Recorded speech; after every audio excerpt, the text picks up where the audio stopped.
Hello, in this video presentation, we will elaborate on the concept of priming. Januski and Wire define priming as a framework in which the processing of an initially encountered stimulus is shown to influence response to a subsequently encountered stimulus. In other words, the prime stimulus will influence the way we respond to subsequent new objects or situations we encounter. Let's start with a simple example. You see an ad on the underground showcasing the beautiful beaches of a tropical island. You get off at your stop and meet with your friend for coffee, and she tells you, "I'm going on a trip next week." Subconsciously you think, "Oh, she's going on a beach trip to a tropical island, one of these beaches with beautiful turquoise water, palm trees, and white sand," before she even has time to explain that she's going on a work trip. In this case, the prime stimulus is the advertisement, and the target stimulus is when your friend says that she's going on a trip next week. It is important to remember that the target stimulus has to be ambiguous. In this case, the friend had not said what the purpose of the trip was or where she was going, so it was ambiguous.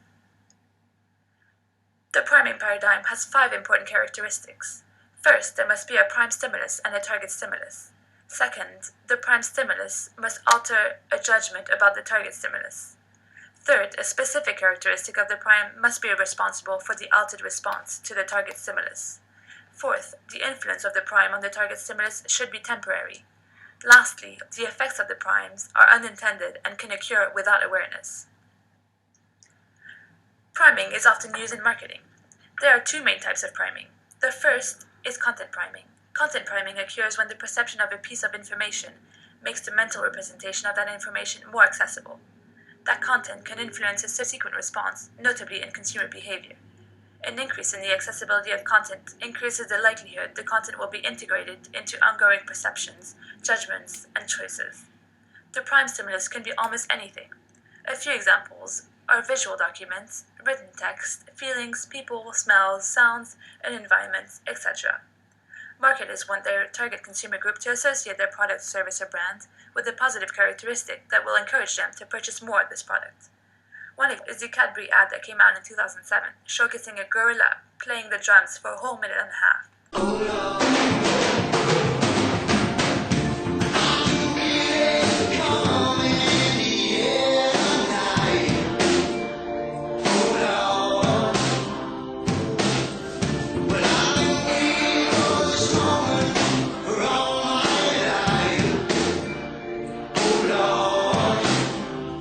There are no signs of Cadbury or dairy milk while the gorilla was playing. After a whole minute and 25 seconds, the Cadbury signs appears on the ad.